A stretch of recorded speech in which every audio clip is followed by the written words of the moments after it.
Shalom, selamat pagi ibu-ibu, teman-teman semua. Senang sekali kita berjumpa kembali di Persekutuan Komisi Wanita. Apa kabarnya ibu-ibu, teman-teman semua? Saya berharap semua dalam keadaan baik, sehat ya, tetap gembira, bersukacita. Karena hari ini, hari esok, setiap hari adalah harinya Tuhan.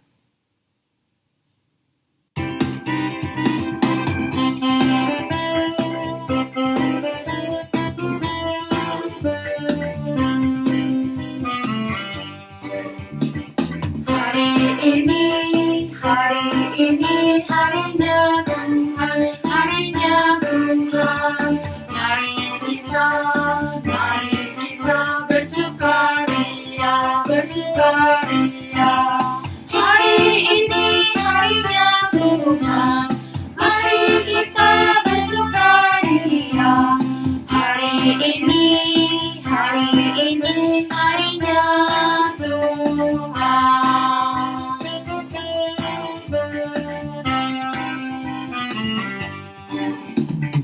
Hari Senin, hari Selasa, harinya Tuhan, harinya Tuhan. Hari Rabu, hari Kamis, harinya Tuhan, harinya Tuhan. Hari Jumat, harinya Tuhan. Hari Sabtu, harinya Tuhan. Hari Minggu, semua hari harinya Tuhan.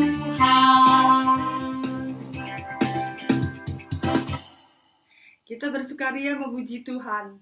Ya teman-teman, kita kadang-kadang lupa ya dengan hari apakah ini? Hari Senin kah? Selasa? Tapi yang harus kita ingat, setiap hari adalah hari baik. Karena setiap hari adalah harinya Tuhan. Mari kita sama-sama berdoa. Puji syukur hanya kepadamu Tuhan. Hari lepas hari kami lewati, kiranya kami dapat menikmati dan melewatinya dengan rasa syukur. Tuhan selalu hadir. Tuhan berikan kami kepekaan untuk merasakan kehadiran-Mu ya Tuhan. Dalam setiap kehidupan kami, keadaan apapun itu, dengan rasa rindu dan gentar, kami mau mengalami Engkau, menjalani hari-hari ini bersama Engkau ya Tuhan. Terima kasih Tuhan untuk persekutuan kami ini. Tuhan sempurnakan doa kami. Hanya di dalam nama Tuhan Yesus Kristus kami mengucap syukur dan berdoa. Amin. Dengan sukacita dan rasa syukur, kita mohon Tuhan, jadikan hidup kita berarti. Keadaan apapun itu, kita amini bahwa semua baik. Kita angkat pujian, semua baik.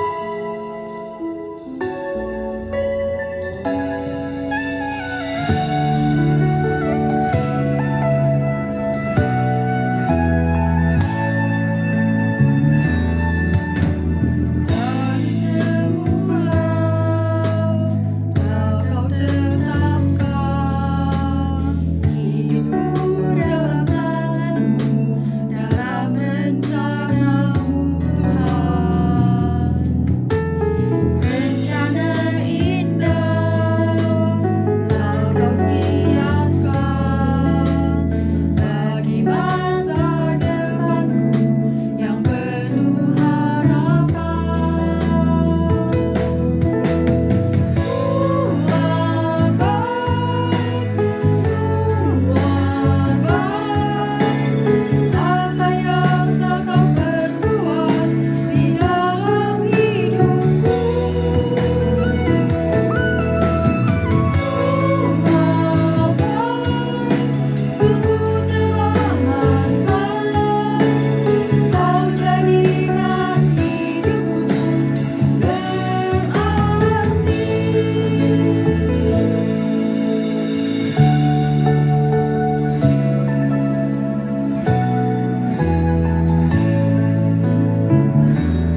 Mari kita sama-sama membaca firman Tuhan.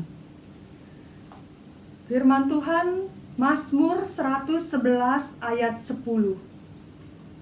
Permulaan hikmat adalah takut akan Tuhan.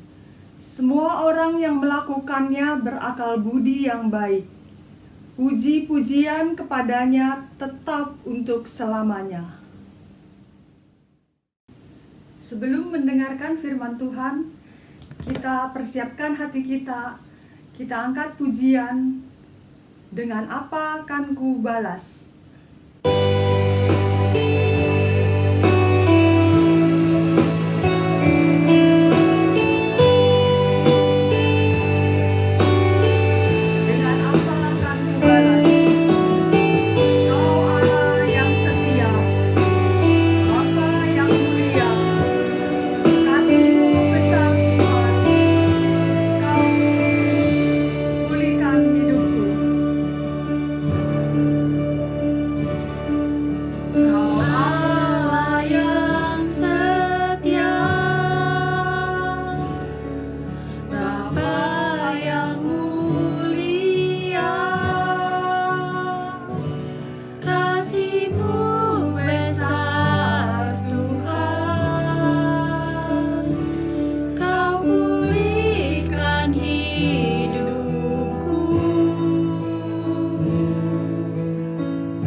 Shalom ibu-ibu yang dikasih oleh Tuhan. Mari sama-sama kita berdoa sebelum mendengarkan pemberitaan firman Tuhan. Bapa dalam surga, kami bersyukur kepadamu. Tuhan boleh memimpin dan menyertai kami. Sehingga pada hari ini kami boleh diberikan kesempatan untuk mendengarkan pemberitaan firman-Mu. Tuhan, kiranya Engkau yang menolong kami, supaya kami boleh mengerti dan memahami akan isi hati Tuhan, maksud Tuhan di dalam kehidupan kami.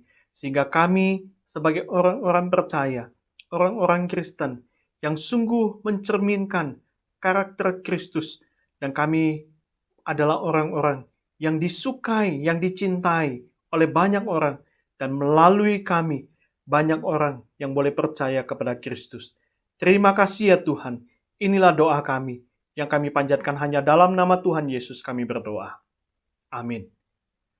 Senang sekali kita pagi ini boleh bersama-sama merenungkan pemberitaan firman Tuhan, dan kita akan membaca satu bagian firman Tuhan yang terambil di dalam Titus pasal yang kedua, ayat 3 sampai ayat yang kelima. Titus pasal 2, ayat 3 sampai ayat yang kelima.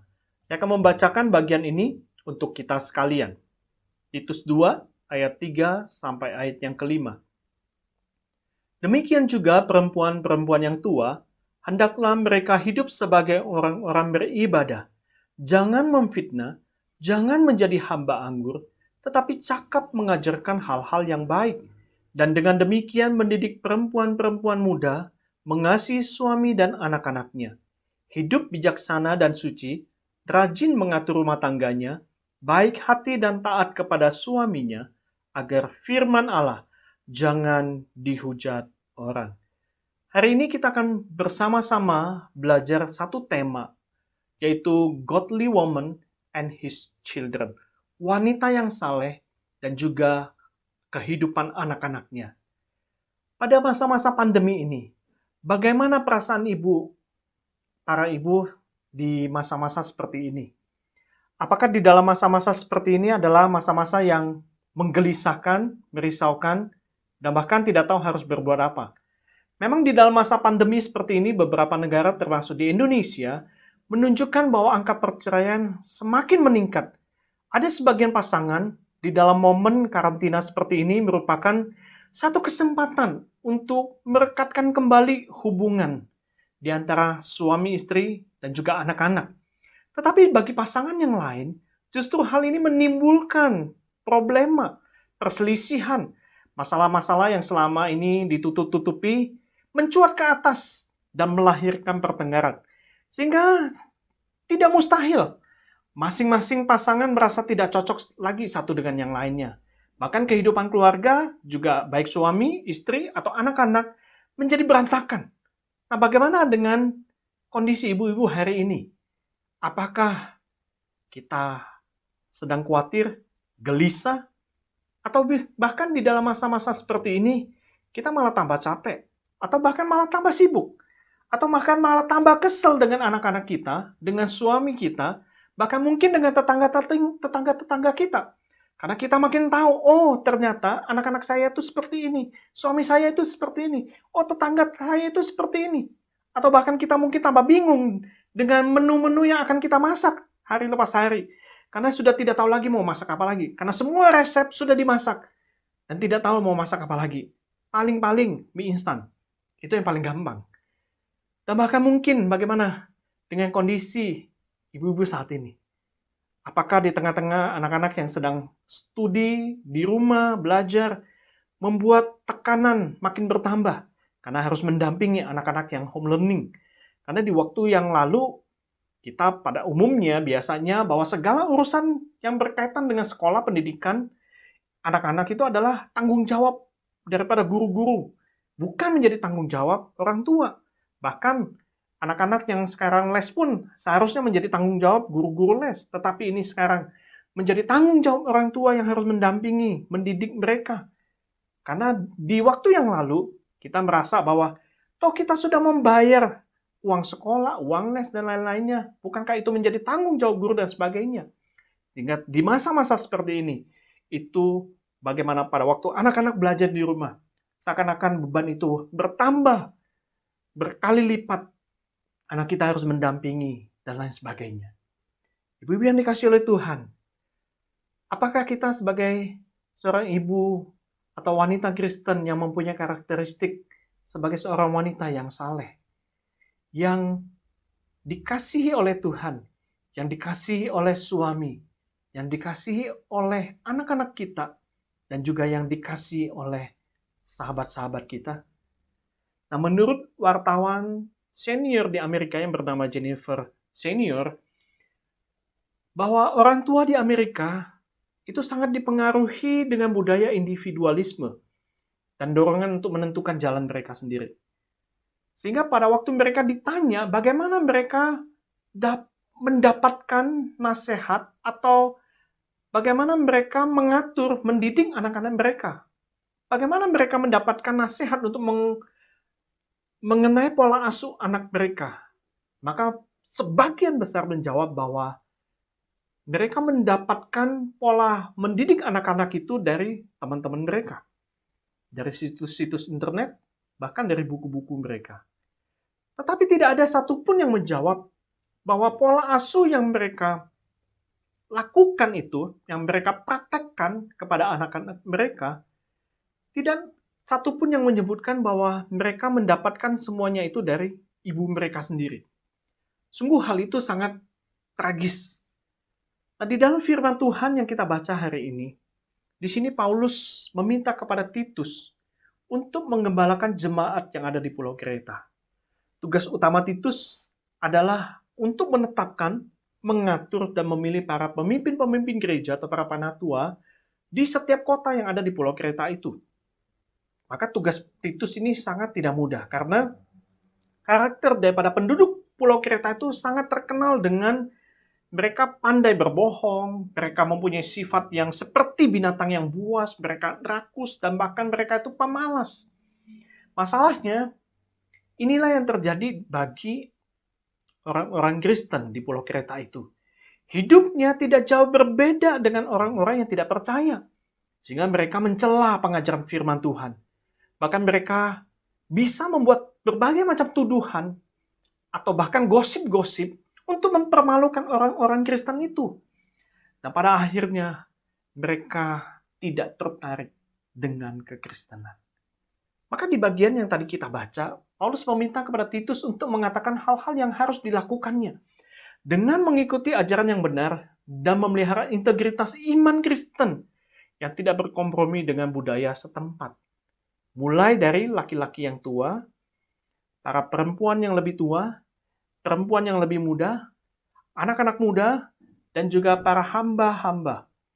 Dan hari ini kita akan fokus kepada ayat yang ketiga sampai ayat yang kelima, yaitu kepada perempuan-perempuan muda dan perempuan-perempuan tua dan perempuan-perempuan muda. Nah, mengapa Paulus memberikan satu perhatian yang khusus bagi perempuan-perempuan tua di dalam bagian ini? Karena seorang wanita di dalam konteks ini merupakan ibu rumah tangga yang tentunya akan lebih banyak memberikan pengaruh kepada seisi keluarga, khususnya kepada anak-anak mereka. Karena disitulah mereka bagaimana mendidik, mengajar, mengatur rumah tangga mereka menjadi mentor untuk anak-anak mereka. Sehingga dengan pendidikan yang benar, yang sesuai dan seturut dengan firman Tuhan, maka anak-anak mereka nanti kelak pada waktu mereka berumah tangga, maka dipastikan anak-anak mereka adalah anak-anak yang mengasihi suami mereka, mencintai keluarga mereka, bisa mendidik anak-anak mereka dengan baik. Maka Paulus mau supaya wanita-wanita Kristen hidup di dalam kebenaran firman yang pasti akan menghasilkan kesalehan hidup. Maka ciri utama daripada wanita yang saleh adalah dia harus diselamatkan terlebih dahulu oleh Yesus Kristus. Dia percaya bahwa satu-satunya juru selamat yang menebus dia adalah Kristus. Dan dia tunduk terhadap pekerjaan Allah Roh Kudus itu. Wanita yang saleh akan berusaha untuk semakin mengenal Allah melalui pembacaan firman Tuhan, bersekutu dengan Tuhan melalui doa, bersekutu dengan orang-orang percaya lainnya, dan melakukan firman Tuhan itu di dalam kehidupan kesehariannya. Maka Paulus di dalam bagian ini, dia memberikan beberapa karakteristik bagaimana seorang wanita yang godly, wanita yang saleh itu. Ada 8 hal. Yang pertama, Paulus menyebutkan wanita yang godly itu mempunyai karakteristik bahwa dia adalah orang yang beribadah, orang yang tekun, yang terus mempercantik dirinya dengan menyembah kepada Tuhan. Maka pada waktu dia menyembah Tuhan seluruh hidupnya, bukan hanya menyembah pada waktu hari Minggu datang ke gereja, bukan pada waktu datang ke gereja pelayanan, memberikan persembahan dan sebagainya, tapi seluruh hidupnya, pemikirannya, tingkah lakunya, karakternya, itu terus dia mempercantik dirinya. Dia makin mau menyerupai Kristus. Itulah wanita yang godly. Dia mempunyai satu karakteristik yang hidupnya adalah sebagai seorang penyembah, orang yang beribadah. Yang kedua, Paulus menyebutkan wanita yang godly mempunyai karakter bahwa dia tidak suka memfitnah. Kata yang dipakai Paulus di sini adalah ditujukan kepada iblis, karena pekerjaan iblis adalah suka memfitnah. Hal itu sudah sangat kita pahami dan kita ketahui sejak bagaimana manusia jatuh di dalam dosa oleh fitnahan si iblis. Tidak menggosip. Dan di sini sebagai satu gambaran bagaimana setiap wanita yang godly, yang saleh, dia menjaga mulutnya dengan baik. Tidak membuat gosip-gosip yang sembarangan. Yang ketiga, seorang wanita yang godly, dia mempunyai karakteristik bahwa dia seorang yang tidak mau menjadi hamba anggur. Yang dimaksud oleh Paulus di sini adalah seorang wanita yang terhormat. Seorang yang mabuk, tentu kehormatannya akan hancur. Karena orang akan melihat dia tidak postur tubuhnya menjadi berantakan, kata-katanya kacau, bahkan dia bisa mengeluarkan ungkapan-ungkapan yang mungkin bisa saja menyakiti hati orang lain dan sebagainya. Maka seorang wanita yang godly, dia akan menjaga hidupnya terhormat. Dia adalah orang yang dapat dipercaya di dalam ucapannya.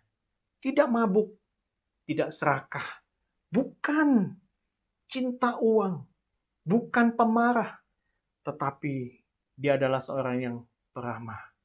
Inilah wanita yang godly.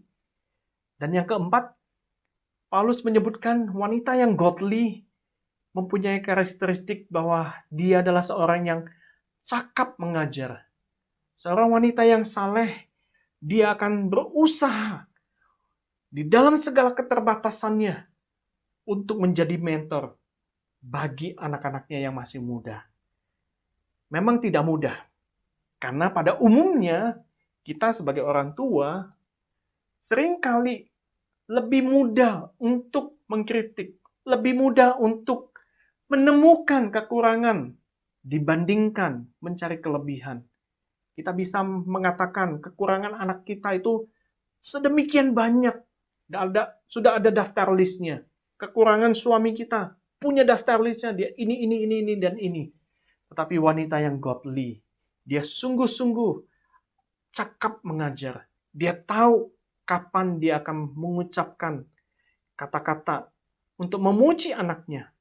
Kapan dia harus mengucapkan kata-kata yang tegas untuk anak-anak mereka. Inilah wanita yang godly. Lalu yang kelima, Paulus mengatakan wanita yang godly adalah wanita yang hidupnya bijaksana dan suci. Hidup yang dapat mengendalikan dirinya. Dia berusaha untuk memikirkan bagaimana hatinya takut akan Tuhan.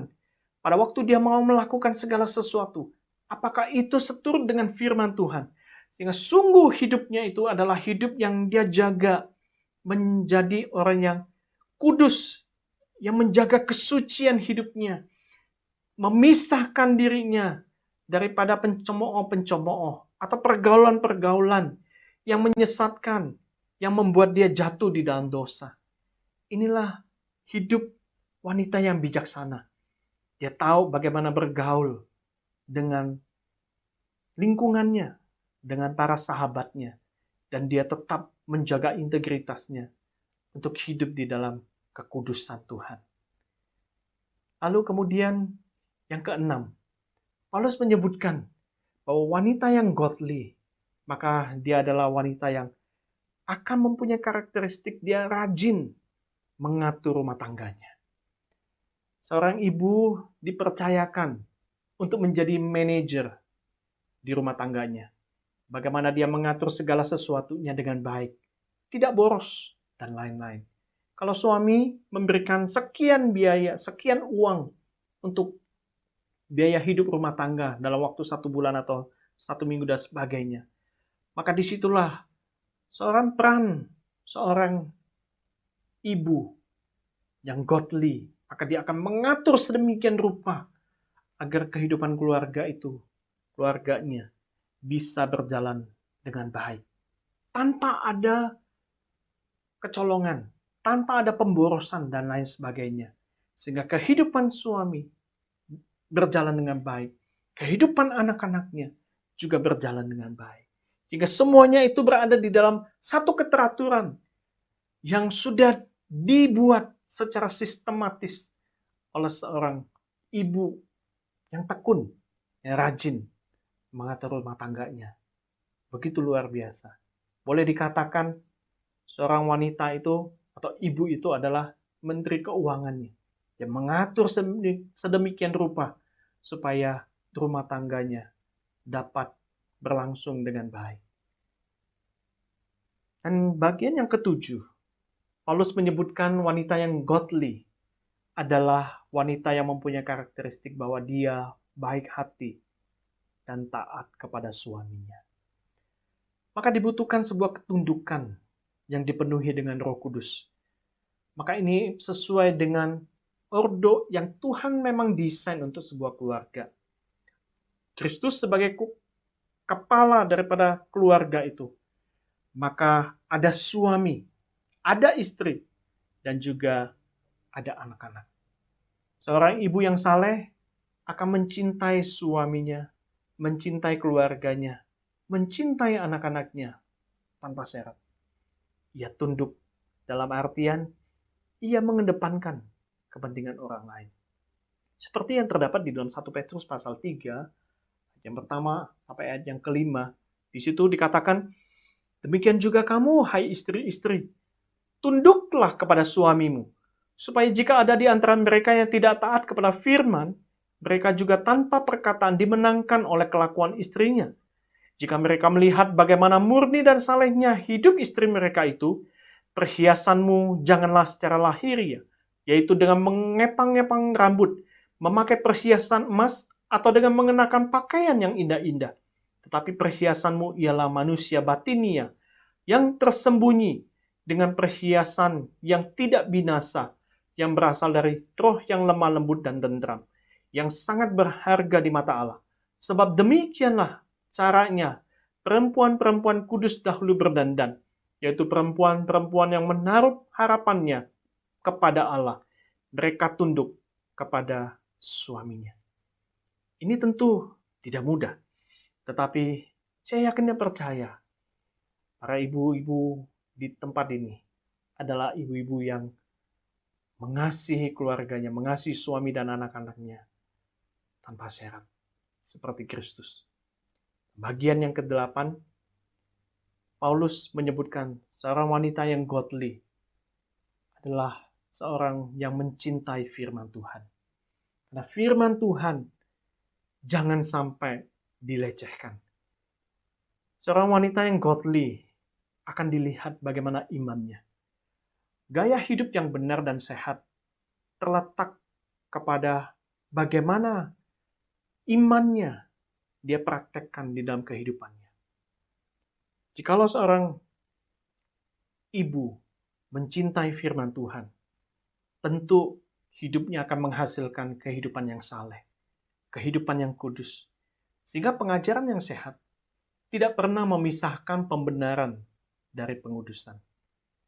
Maka seorang wanita yang saleh itu seperti seorang hamba.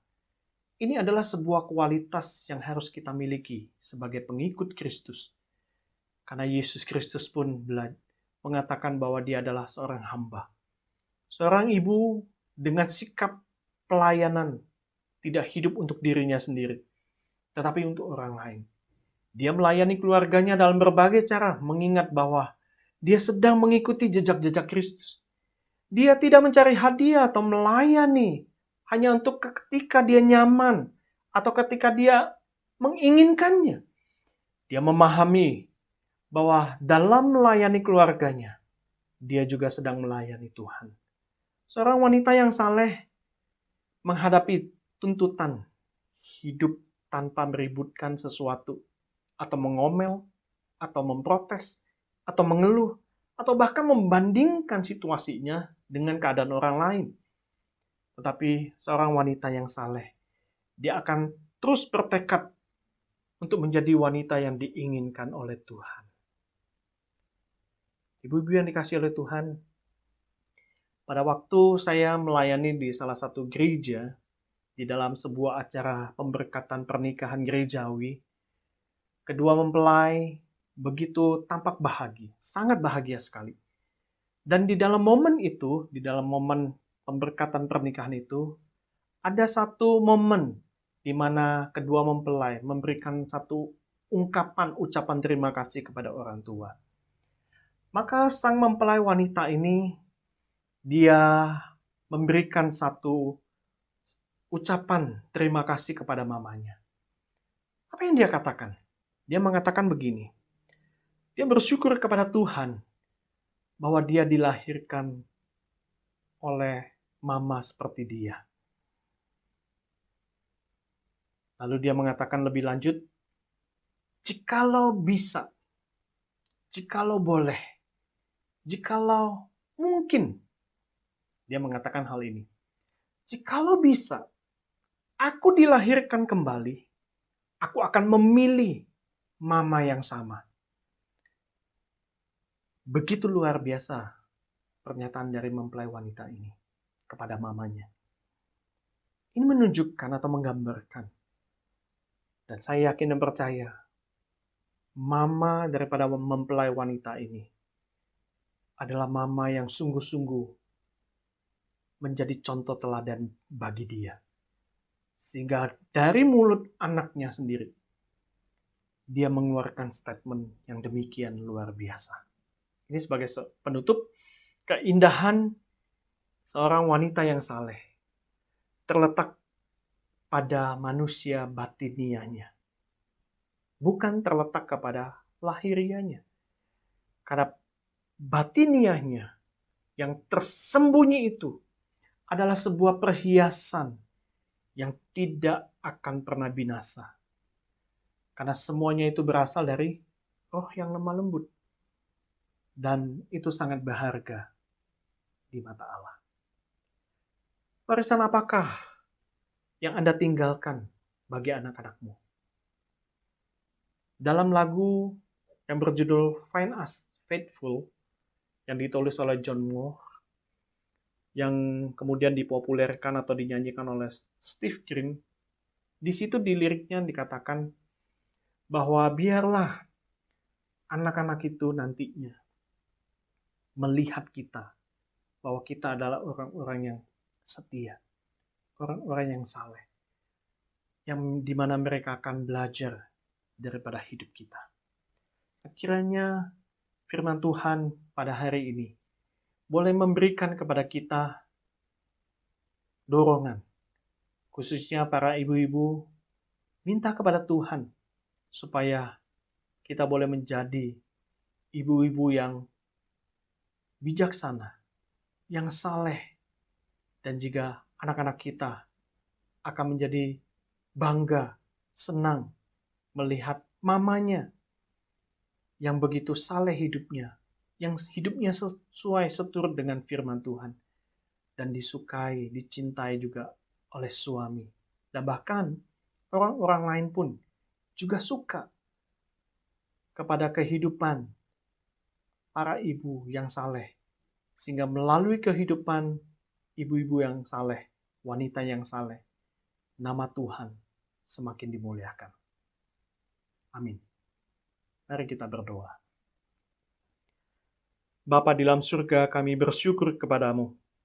Tuhan boleh memimpin dan Tuhan boleh menyertai di dalam pemberitaan firman Tuhan. Ajar kami ya Tuhan, dalam segala keterbatasan kelemahan kami.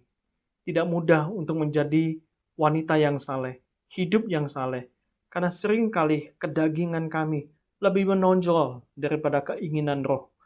Oleh sebab itu, kami mohon kiranya Roh Kudus-Mu yang terus menguasai hati kami, dan khususnya kepada para ibu-ibu kami, supaya mereka mempunyai karakteristik sebagai wanita yang godly, wanita yang saleh, sehingga semuanya itu diturunkan kepada keluarga mereka, kepada suami, kepada anak-anak mereka, sehingga anak-anak mereka kelak setelah mereka dewasa, mereka mempunyai patron, mereka mempunyai contoh teladan dari mama mereka sendiri yang telah memberikan teladan terlebih dahulu di dalam hidup mereka. Terima kasih ya Tuhan, berkati ibu-ibu kami, supaya setiap ibu-ibu kami adalah wanita-wanita yang tangguh, adalah wanita-wanita yang saleh hidupnya, karena mereka adalah orang-orang yang mencintai firman dan melakukan firman itu dalam kehidupan mereka hari lepas hari. Terima kasih ya Tuhan, inilah doa kami, yang kami panjatkan hanya dalam nama Tuhan Yesus kami berdoa. Amin.